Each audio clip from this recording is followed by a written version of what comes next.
time. But when you're trying to control someone, their money, you're controlling their like housing, because shelter is a big part of it too. And the power trip, that's the biggest thing.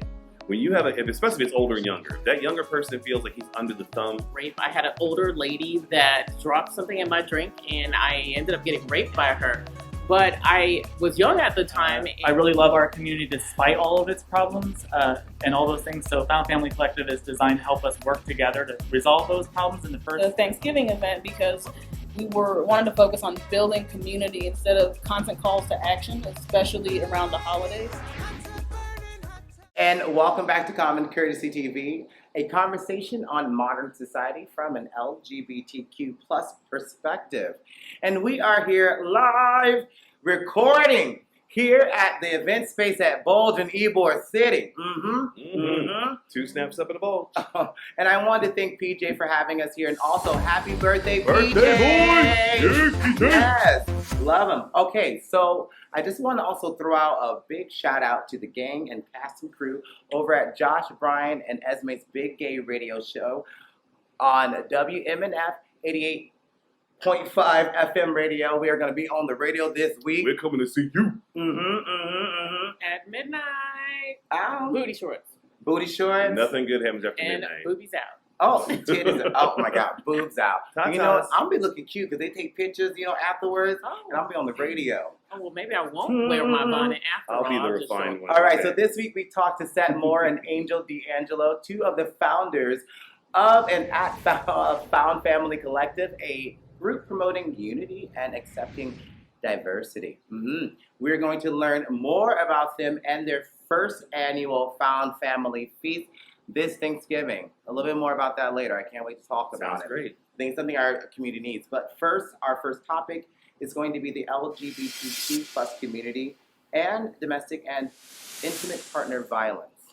Okay, this is a hard one for me to talk about because I had a situation in my life. So a recent article in Psychology Today shows that 1 in 3 LGBTQ plus individuals will experience domestic and interpartner violence sometime in their lifetime. Now let me just run some numbers with you guys. So there's 26% and 31% of gay and bisexual men respectively have experienced either rape, violence, or having been stalked by a former intimate partner.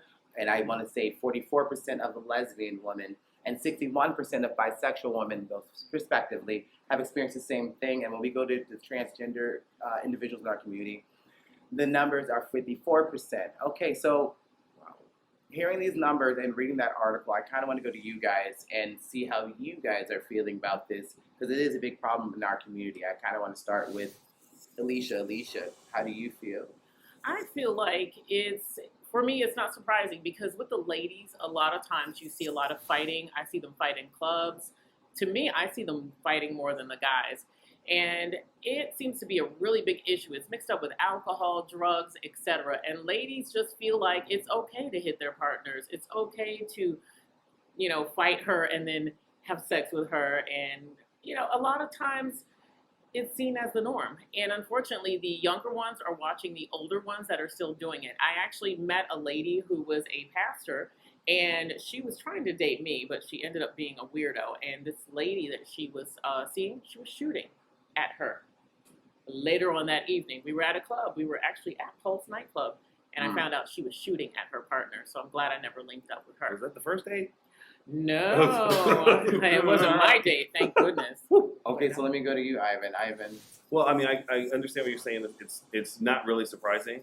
Another big thing for me is it's a control factor. It's totally control, and it's also a self-worth factor. So you have to know your self-worth before you get involved with anybody. There's a phrase called equally yoked. So if this one has more money than you do, it's going to be an issue eventually.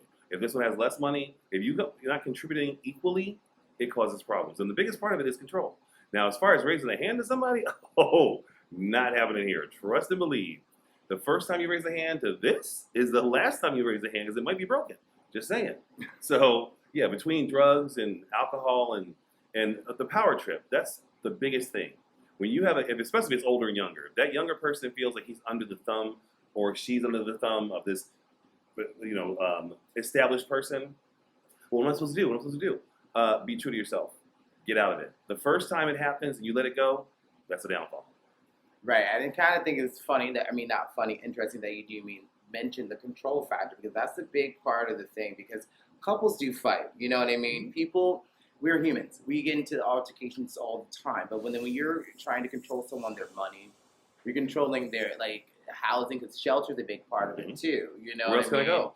I mean, I was dating, it's hard for me to talk about it, because my ex and I got into a huge fight, and, I got in trouble for it, and just the things that happened afterwards, like when I took the class that they make you take when you get in a fight with a couple, I learned that just in that class, like some of the things that happened in our relationship, I wasn't the aggressor or anything like that. I want to say that I'm not defending myself, but I can see how those type of things affect a relationship, because you're kind of right. When there's someone older and someone younger, that could be a problem. But I kind of disagree with you when people aren't making the same amount. I mean, when you're in a relationship, I think the problem is equality. It should be. It should be. And even if someone doesn't make that much money than you, that shouldn't be a problem. Now, them lording that over you, That's an issue. Right.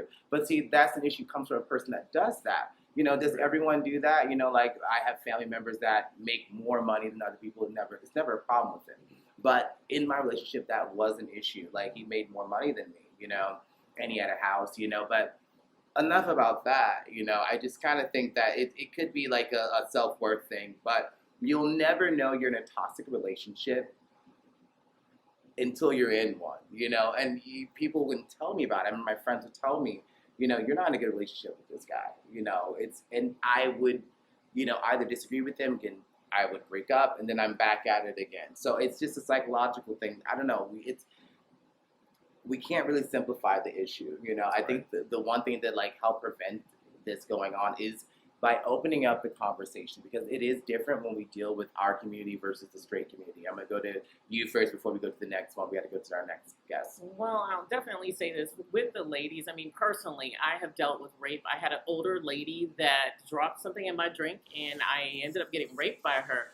But I was young at the time, and the strangest thing, I kept coming around, that was my introduction, actually, to the LGBTQ community. I guess you would say I got jumped in. And a lot of these young ladies, they don't know what to do in these situations. They fight, they think it's love, etc. We need more facilities and classes and counselors to help them that are centered around the LGBTQ community, because we don't seem to have that. And in some spaces, they're too embarrassed to speak up. And a lot of times in this day and age, they like to record everything and put it online. So that's another problem out here. And when you tie that with alcohol, drugs, anything else that ends up in the club scene, it ends up being a big mess. And I just hope that we can do something out here to help these young people get it together, because I'm seeing it more and more. I personally have dated celebrities. I've dated people with money, and they definitely pulled the same stunts that you were talking about on me. But you know what? It taught me huge lessons not to put up with that. And you yell, you scream, you swing, I'm out. Right. I was having a conversation, and before we go, because we don't have more time. Was it part of that same thing as you said? Okay, most people don't recognize female on female rape. It does happen. It does exist. And if it's not accepted or looked at to say this is a real situation, there's so much that'll be pushed under the rug.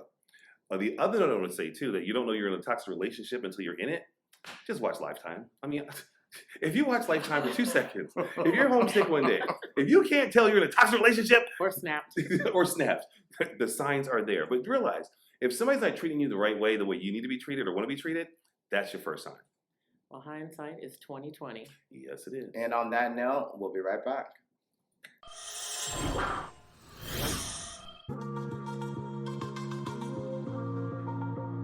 Hey everybody, this is Dave with Tampa Bay Gay. We're here at Sabre St. Pete for their 10th anniversary special, and they just wrapped up the chef's culinary competition.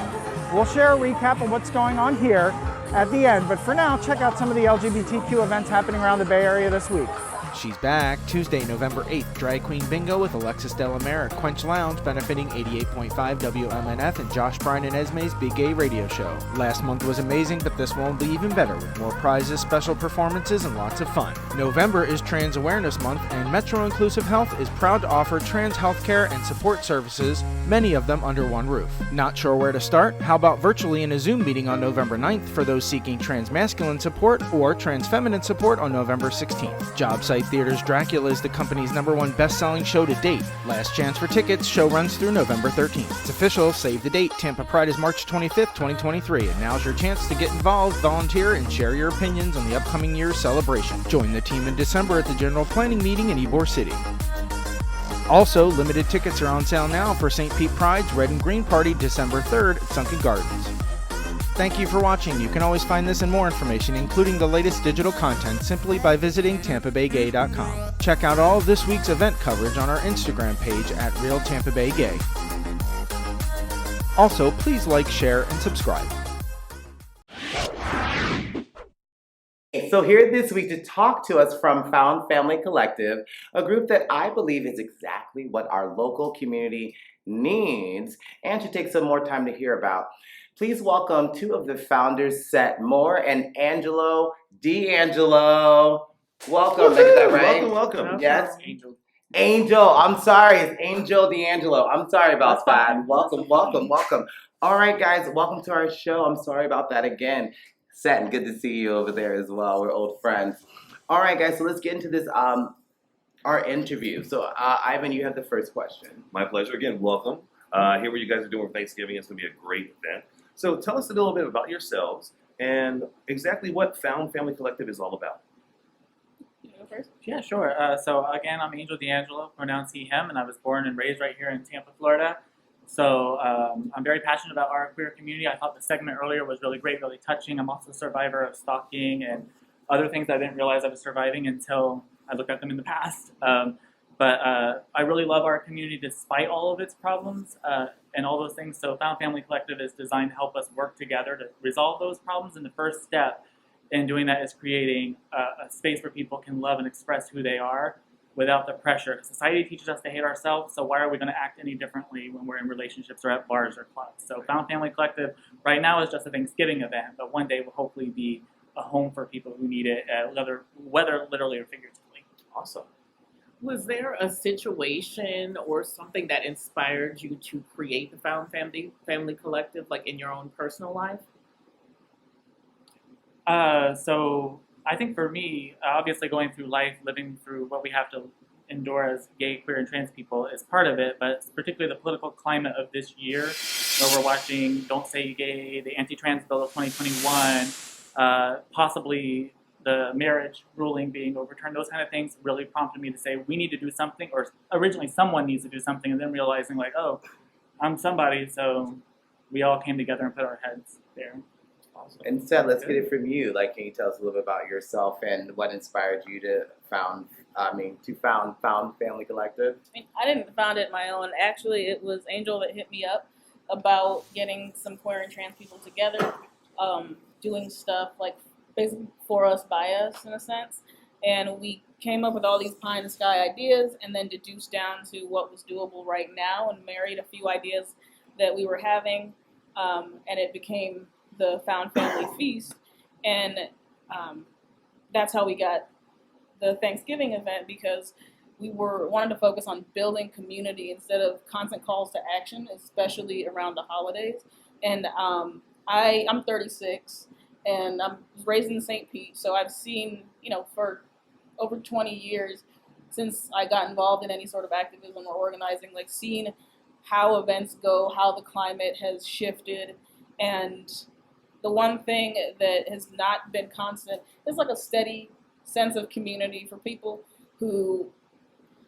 beside white gay men. That there's always been some sort of shortage. And for me, I'm like, how are you going to ask people to come out to your actions, to go vote, get souls to the polls, do this, that, and the other, when they're not getting their own souls fed? And so my bias, I mean, as you can tell by looking at me, I cook and I eat. And my thing was like... I might be in love with her. food. Well, you know my next question, okay? It's all about the food. Yeah. I have not missed a meal yet. So this is going to be your first food event, Found Family Feast. Yeah. Okay, I'm so salivating right now. I'm on food. So tell us about it. What's going on? What's the menu like? So the menu's still being put together, but some of the stuff that we came up with Sunday, which we still need other people's input on, as it will be accessible to folks that have gluten intolerances, who are vegetarian or vegan. But then there'll be some staples like mashed potatoes, and also there's a sweet potato mash that I like to do. So that will be a thing. I'm waiting to hear collard greens. Mac and cheese. I'm still recruiting somebody to take responsibility for that because I'm the meat person, is what I am. Okay. And mac and cheese. You've got the Oh. meats. Yeah, baked macaroni pie, Oh. of course. Baked macaroni pie, not just mac and cheese, but baked macaroni No, pie. I mean, I guess I could leave some like sloppy mac and cheese for people to just shovel on their plate, but I come correct when I come, so Okay. that's what I do. And there'll be, Checking. of course, some turkey, because even though it is not one of the superior meats, it's what people are used to and people expect. And even though Thanksgiving is kind of a, can I say shit? It's Yeah, go ahead. Kind of a shit holiday, in terms of what it stands for. We also still do want to prioritize people's comfort, and especially if you're coming because you don't have a welcoming place to go, or you don't have a sense of family, or your family is not nearby. Still want you to have some familiar things like turkey, be some brisket, and then the rest of it's still coming together. Well, not every holiday is happy for everybody. okay? Exactly. So this sounds like it's going to be a really great event. Yeah, and there'll be some discussion about the holiday itself, in particular, what it means to the indigenous community. And they're not a monolith, so we can't say like this is what it means to all of them. But like starting with the Wampanoag, who Thanksgiving the story includes around, but also talking about the effects that the narratives around Thanksgiving have on impacted communities, and also like, what does it mean to you? And people can also discuss like what kind of family and community are they trying to create outside of the holidays, and hopefully that lights a spark for people to connect there and to build some bridges outside of the event, because we don't want to be the one stop for everything. It's like the place where stuff sparks. Absolutely, Sounds great. and I just gonna jump in before we lose out of time. But is there any history behind this event that you're putting together? I'll go to Angel first, and then we'll go to Seth or whoever has the question. Yeah, The sure. answer. Yeah, absolutely. So as far as the specific event, I don't know, but as far as gay, queer, and trans people, our history has always been to create family where family did not exist and redefine family in many ways: 2 men, 2 women, gender variant people, thruples, or just like my drag family, for example, is my family, and I'm blessed enough to still have a good relationship with my natural family as well. But we have always had, whether it's ballroom, whether it's drag, whether it's roller derby, gay, queer, and trans people have had to find family. And I think that when you're empowered through family, the history that we've seen through our elders, although imperfect, the movements of the past are certainly imperfect, and we will be as well, but we want to learn from those mistakes, is to come together, laugh, have a good time, enjoy your space, and then you're more, like said before, your soul is fed, and now you can actually go out there and feed some other souls. And we can protect ourselves regardless of what the state of Florida does, regardless of whether DeSantis becomes president in 2024, God forbid, and passes a national Don't Say Gay bill. Regardless, you'll have a way to survive like our elders did. Awesome. So why don't you take us home? Well, actually, I had a question that was looming around in my head. Is there a charge, and what's the location of your event? It is absolutely free. We're fundraising for it, and the space is donated because I go to a reconciling church that is welcoming to LGBTQ plus people, and so they donated the space to us, including use of their kitchen. So we won't have contaminated food because it's not going to have to travel from elsewhere. And so it's totally free. Although if anybody out there is able and willing to donate to us, they can feel free to that, and we'll give Sean the GoFundMe link. But there's no cost, and it'll be hosted at Allendale United Methodist Church in St. Pete, which is 3803 Haynes Road. Gotcha. It's right off of 275. And just the last question I just wanted to ask you is just so we just kind of talked about this a little bit, but what do you find anything positive about our local community and something that you would want to change? I'll start with Seth, and then I'll go to Angel next. I mean, there's so much positive. We're so resilient, and we can make something out of nothing. And that's what's kept us going before my lifetime, and will keep us going afterward. And I love that about us. I love how we can make anything a joke, and any kind of event can become a kiki if you give it long enough. I absolutely love that. An Angel. Yeah, so I mean, I'm in love with the queer, gay, and trans community. I always will be. Yes, there are things that we have to fix. That's true for every community. But I just love how we can make a joke. Really, 5 minutes is all it takes. I mean, we were laughing in here the second I walked up here. You know, it was just hilarious. I called Sean when we were talking about this, and it's just like we got in this whole side tangent about something not related at all. So that's just what we do. We're very creative. We have to be. A lot of us have to live in our heads at a very young age and be imaginative. So I love that. I love our creativity and our resilience. Things I would change, of course, are things like being more intersectional and making our spaces safer for everybody. There shouldn't be transphobia in gay bars.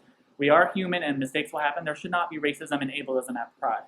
So we need to come together and actually work to solve those problems instead of just posting about it and then just blocking everyone who doesn't see that. We actually have to come together, and we hope that by creating a found family, because my drag family is every race, every size, every orientation and gender identity. So I learned very early how beautiful diversity is and how sometimes it can cause friction, but it's beautiful. So I want to see that large scale, so it's not just one sect of our community that's getting the representation.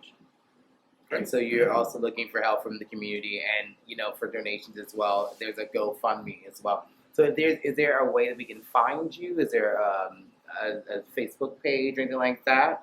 Yes, we are on Facebook and Instagram as Found Family Collective. And for the event, I'll share the link with you, but it's bit.ly/feastwithfamily. So you can sign up for the event. It starts at 2 p.m., by the way, on Thanksgiving Day. Awesome. Okay, there you have it, guys. I wanted to thank our two guests, Angel and also Seth Moore from Found Family Collective. I don't know why it's so hard for me to say that. I want to thank them for being here today. I also want to thank our sponsors, PJ, happy birthday, and also Dave Foreman of Tampa Bay Gay as well. Also, I want to thank our audience and my my co-hosts, Ivan and Alicia. Thank you guys so much for always being here with me. And our transportation department's mom, by the way. Let's give her a shout out. Hello, thank you, Mom. And also not only transportation, like literally my mother has always been there for me. And like the conversation we were having earlier about domestic violence and whatever, she was there, she came through. But that's all we have for today, guys. And like I always like to say, have a little bit more common courtesy. Thank you, guys. Our podcast page, Common Courtesy TV, here on Facebook and YouTube for more conversations on love, sex, relationships, and commentary on the latest trending news. And listen to us on multiple podcast platforms via commoncourtesytv.buzzsprout.com.